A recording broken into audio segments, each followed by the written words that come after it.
This is the Main Street Preps High School Football Wrap-Up Show, brought to you by the Tennessee Highway Safety Office. Fans, don't let fans drive drunk. Welcome into another edition of the Main Street Preps High School Football Wrap-Up Show. I'm Chris Yao, and we are presented each week by the Tennessee Highway Safety Office, where they remind you that fans don't let fans drive drunk. A lot of great football played this past weekend. We're going to tell you what happened as we make our way around the Main Street Preps coverage area with several of our writers. So without further ado, let's get right into it. We'll start in Robertson County with David Wilson.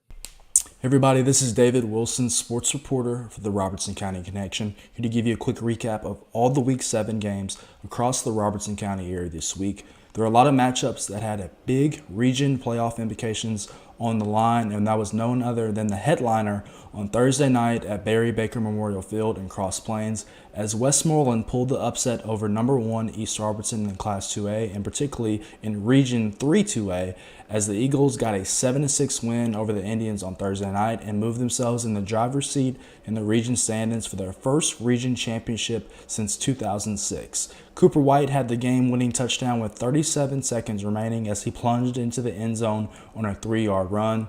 The Eagles were able to hold off a last-second Hail Mary attempt off the hands of Kason Young, and they pulled the monstrous upset in Cross Plains. East Robertson scored on their opening possession an 18-play, 91-yard drive that ended in a 5-yard touchdown by Caleb McNeil, but they could not find any more traction on the night offensively, and Westmoreland hung in there and chipped away and pulled the monstrous win in Region 3 2A. They need one more victory over either Smith County or Trousdale, and the Eagles will be your region champs in 3 2A. Moving on, Hendersonville got a big comeback win against Springfield on Friday night in Sumner County, a final score of 27-21. Cooper Jordan with 68 rushing yards on the night, and particularly 2 touchdowns that helped the Commandos overcome a 9-point deficit in the second half. Springfield rushed for 185 yards on the ground offensively and had 2 touchdowns, particularly Jaden Hurst, 4 carries for 80 yards and a score. Also, Josh Philippe had a rushing touchdown in this one. But the Yellow Jackets did struggle offensively passing the ball. They were just 211 through the air off the arm of sophomore quarterback Kason Woodson. His 2 completions went for 36 yards, both to Jabraylon Ellis. One of them was a 34-yard touchdown. So Springfield, another 1-score loss. Of all their losses, 4 of them, all of them have come by 1 score. Moving on, Station Camp picked up a 38-8 win over White House on Friday night and moved themselves closer to punching a ticket in Region 5-4A in the Class 4A playoffs.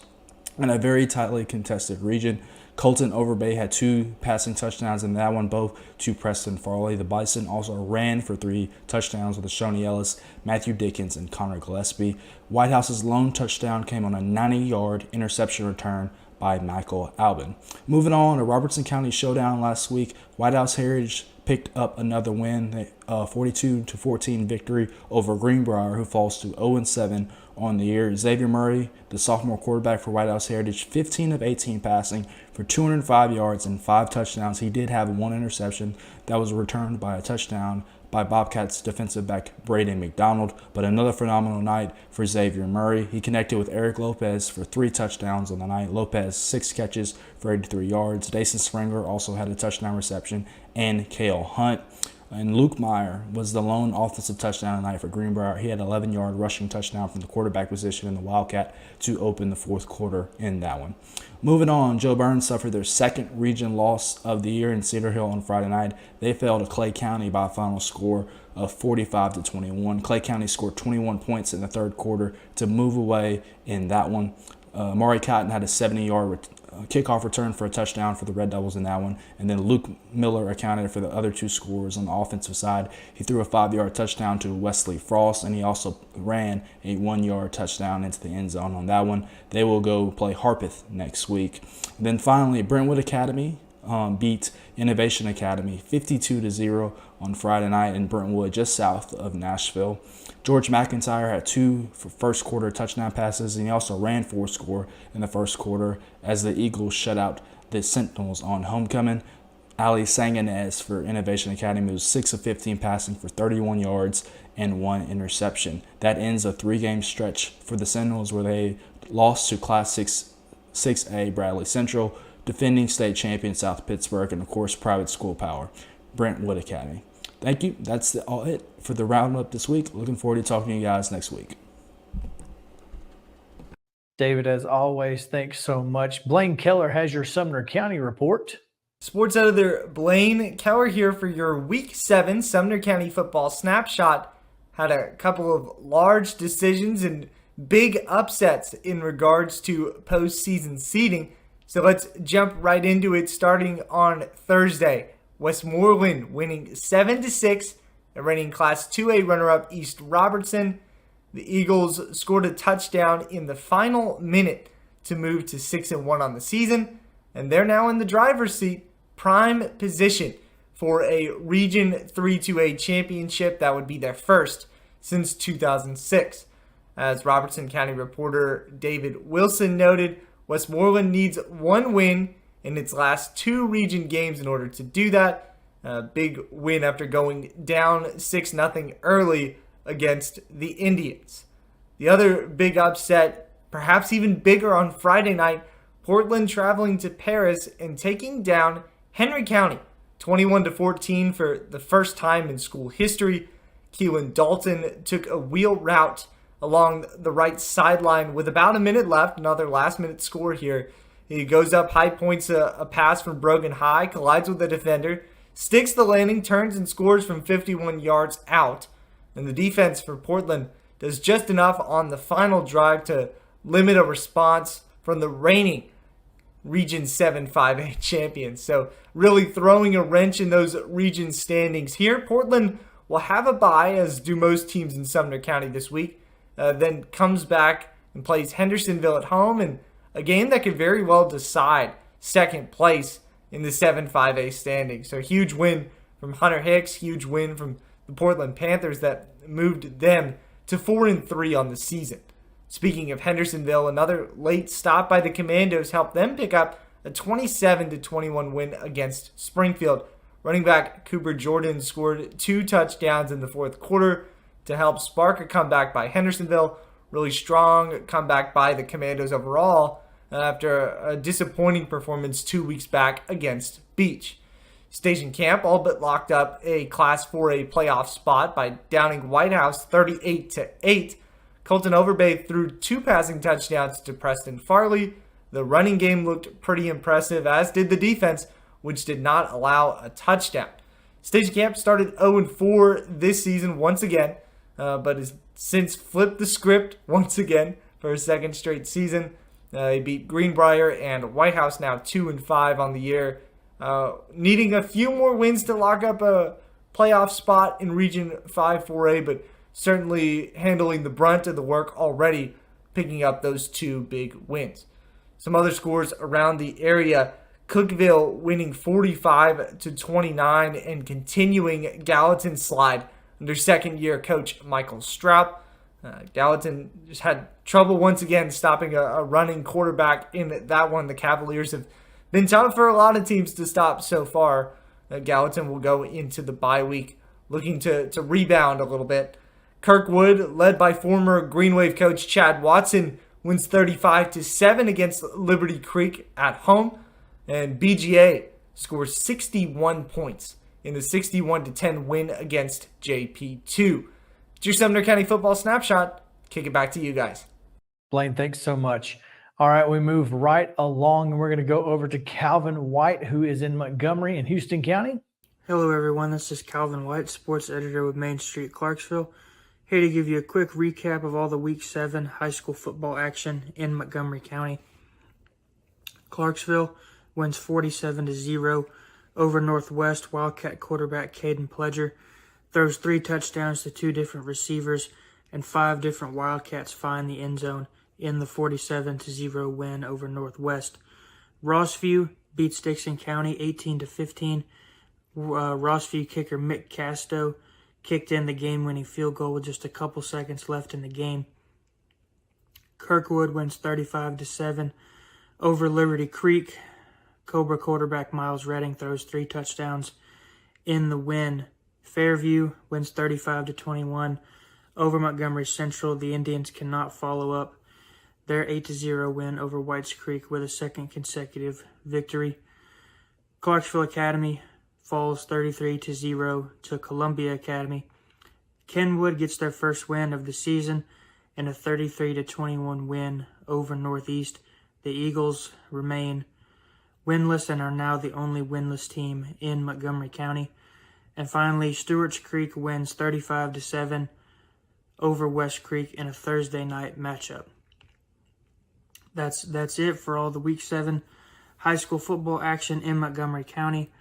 I'm Calvin White, sports editor for Main Street Clarksville. I'll talk to you again soon.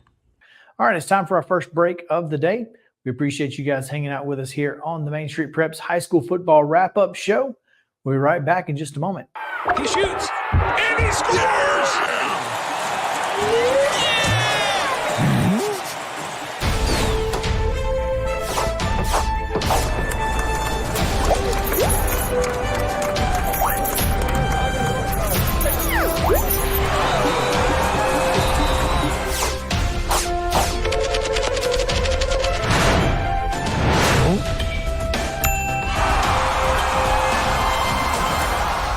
At Delta Dental of Tennessee, we know our success begins and ends with providing superior quality service, and that includes serving those who need it most. This year, we're celebrating 25 years of giving back to the community we call home. Delta Dental, along with our Smile 180 Foundation, supports Tennessee's dental colleges and oral health education, children's hospitals, free and reduced cost dental clinics, and other like-minded charities. Here's to the next 25 plus years of ensuring healthy smiles. Welcome back into the Main Street Preps High School Football Wrap-Up Show presented by the Tennessee Highway Safety Office. Once again, I'm Chris Yao, and I'm just going to take you around the Main Street Preps coverage area to each of our writers, find out what happened over the weekend in high school football. We continue on now, and we'll go to Dickson County, where Casey Patrick has a report. Hi, my name is Casey Patrick. I'm the sports reporter for the Dickson Post and the Cheatham County Exchange. We're going to give you a little rundown of all the football action from last Friday night. We'll start with the game I was at. Creekwood hosted Marshall County.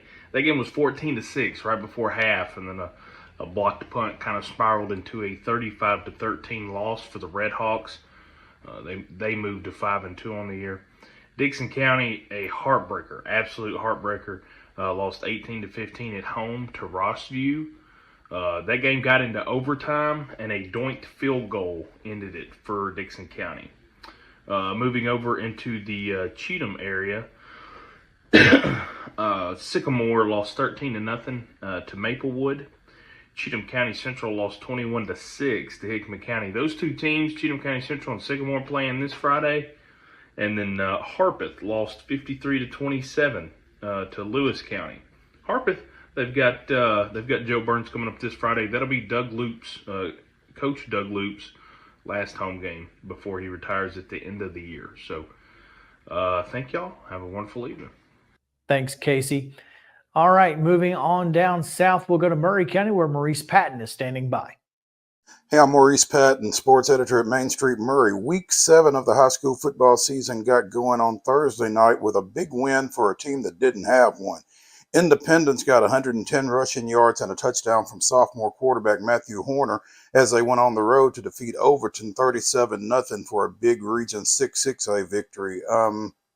Again, Independence's first win of the year after starting 0-6, 0-2 in region play. So a big win there for the Eagles, kind of keeping their postseason hopes alive. Also in Region 6-6A action on Thursday night, Summit hosted Ravenwood. Yeah, them, the Raptors, the undefeated Raptors, who are still such after a 45-0 win over at Summit on Thursday night. In Friday's action, speaking of shutouts, Columbia Academy kept the trend going with a 33-0 win up at Clarksville Academy in Division 2A Middle Region play. Monte Baldwin with 120 rushing yards and a pair of touchdowns in that win for the Bulldogs, who improved to 5-2 overall and 2-0 in region play. Yet another shutout. The Backyard Bowl goes once again to Columbia Central.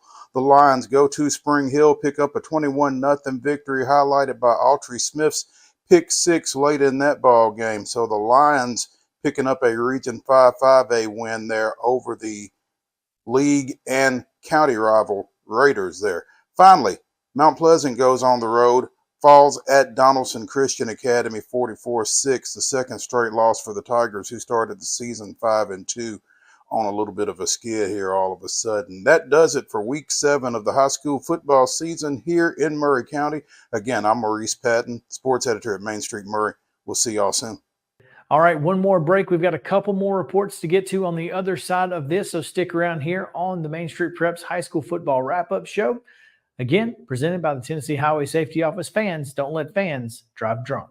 At Delta Dental of Tennessee, we know our success begins and ends with providing superior quality service, and that includes serving those who need it most. This year, we're celebrating 25 years of giving back to the community we call home. Delta Dental, along with our Smile 180 Foundation, supports Tennessee's dental colleges and oral health education, children's hospitals, free and reduced cost dental clinics, and other like-minded charities. Here's to the next 25 plus years of ensuring healthy smiles. He shoots, and he scores!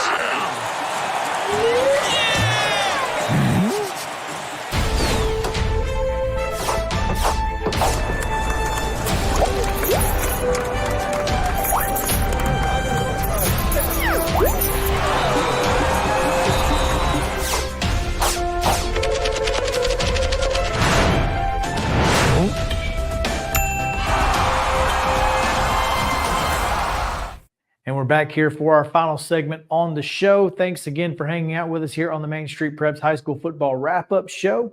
Again, I'm Chris Yao, and thanks to the Tennessee Highway Safety Office for allowing us to bring this to you each and every week on Main Street Media Television. Don't forget to download our app, MSM TV, Main Street Media TV, on your Apple, iPhone, Android, Google, whatever device, Amazon Fire Stick, wherever you get your streaming devices.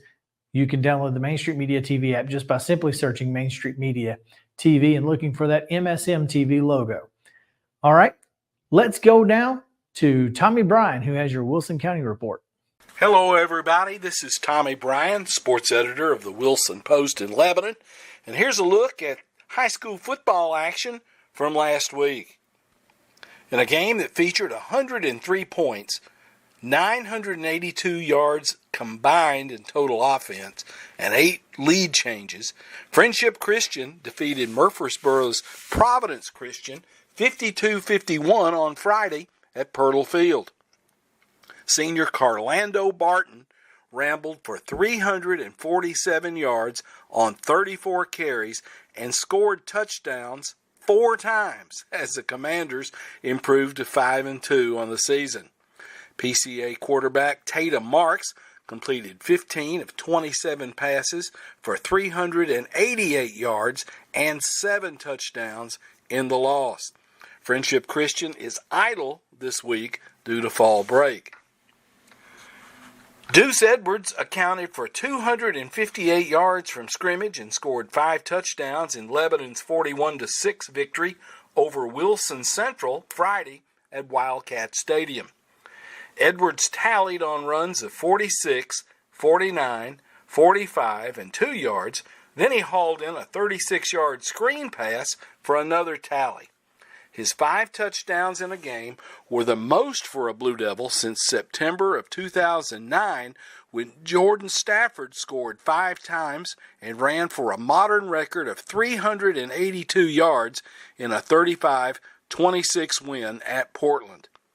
Lebanon improved to 3-4 with the win, while Wilson Central slipped to 2-5. Both teams face open dates due to fall break in Wilson County. Undefeated Green Hill traveled to McMinnville and cruised to a 38-0 victory over Warren County Friday at Nunley Stadium. Now 7-0 overall and 4-0 in Region 4-6A, the Hawks won't be back in action until October 18 at Laverne High School. Also on Friday, Giles County doubled up on Watertown by a score of 42-21 in Pulaski. Grace Christian of Franklin rolled to an easy 56-0 win over Mount Juliet Christian Academy at Ed Suey Field. And finally, back on Thursday, Mount Juliet defeated Antioch 26-8 at Roger Perry Field as quarterback Tyler Travers completed 14 of 19 pass attempts for 194 yards and a touchdown. That's a look at Wilson County football from last week. I'm Tommy Bryan for Main Street Preps. I will talk to you later. Thanks, Tommy. Finally, Monte Hale is in Murfreesboro. Hello, I'm Monte Hale, sports editor of the Murfreesboro Post. We have 7 weeks in the books in high school football. Fall break this week. We do have 1 game. We'll touch on that. But let's look back at last week. Stewart's Creek keeps on rolling. They win 28-7 over West Creek. Jeremy Smith rushed for 120 yards and a touchdown. Jalen Barnes had a 61-yard receiving touchdown. And Mr. Dependable, Caleb Floyd, 3 touchdowns and 78 yards on the ground. And Jerry Taylor threw for 1 touchdown. So the Creek is rolling right along right now. They'll come back out of fall break with a big game against rival Smyrna, just right down the road from one another. Oakland, no problems with Siegel, 42-7. Chase Bandy, a big night, 5 receptions, 110 yards and 2 touchdowns. Kyler Creasy, what a game by the senior quarterback. Coach of the son, Kevin, perfect 13 of 13 for 259 yards and 3 touchdowns. DeJuan Morris, working his way back from injury, had 86 yards rushing and 76 receiving, so a big night for him. Craig Tutt, junior Mr. Everything, had 64 yards receiving, 19 rushing, and a 96-yard kickoff return for a touchdown. Riverdale 37, Cane Ridge nothing. Just a nice, solid, go-on-the-road win, get out of there. Malachi Thielen tossed 2 touchdown passes, one to Kadarian Fletcher and the other one to Cam Booker. Smyrna 36, East Nashville 33. Maybe a little bit of surprise, but the Bulldogs are playing well. They've kind of turned the corner. Ryan Carver, 31 carries for 109 yards. Britton Judkins, their senior quarterback, was 17 of 20 for 181 yards and 2 touchdowns. Tyreek McCarver, 9 receptions for 107 yards and 2 touchdowns. So Smyrna rolling, Stewart's Creek rolling. They'll do battle the week after fall break. Blackman 49, Pure Academy nothing. Grant Gardner had 5 touchdowns, all in the first half. And boy, the game of the night. Friendship Christian 52, PCA 51. Tate Marks, outstanding quarterback for PCA, threw 7 touchdown passes and threw for almost 400 yards. If you're wondering what the state record is, it's actually 10 touchdowns. Aiden Bolden, 5 catches, 154 yards, and 3 scores. Eagleville High School back on the winning side of things. They beat the Tennessee Heat 35-0. Caleb Sneitzer rushed for 108 yards. Marlon Fields had 56 yards and 2 receptions for 37 yards and a touchdown. And Noah Lane had 5 receptions for 45 yards and a touchdown. Always Mr. Reliable Marshall Spann, 8 tackles on defense. Rockville, surprisingly, knocked off Coffee County 21-7. Rockville had really been scuffling. Javian Elliott had a 40-yard touchdown pass and an 18-yard touchdown pass. Romeo George also had a 3-yard touchdown run. Elsewhere, South Pittsburgh 49, MTCS nothing. You knew going into that one That was going to be a big challenge. And McGavick beat Laverne 15-6. They did avoid the shutout, but they've only scored 6 points in their last 4 games. All right, that's a recap of Week 7. I'm Monte Hale, sports editor at the Murfreesboro Post. That's going to do it for this edition of the Main Street Preps High School Football Wrap-Up Show. Thanks again to our title sponsor, the Tennessee Highway Safety Office. Remember, fans, don't let fans drive drunk. Make sure to download your version of the MSM TV app onto your mobile device or, of course, onto your smart television at home. And don't forget to listen to the high school football game of the week each and every week right here on Main Street Media TV. Until next time, I'm Chris Yao saying have a great day. This is the Main Street Preps High School Football Wrap-Up Show, brought to you by the Tennessee Highway Safety Office. Fans, don't let fans drive drunk.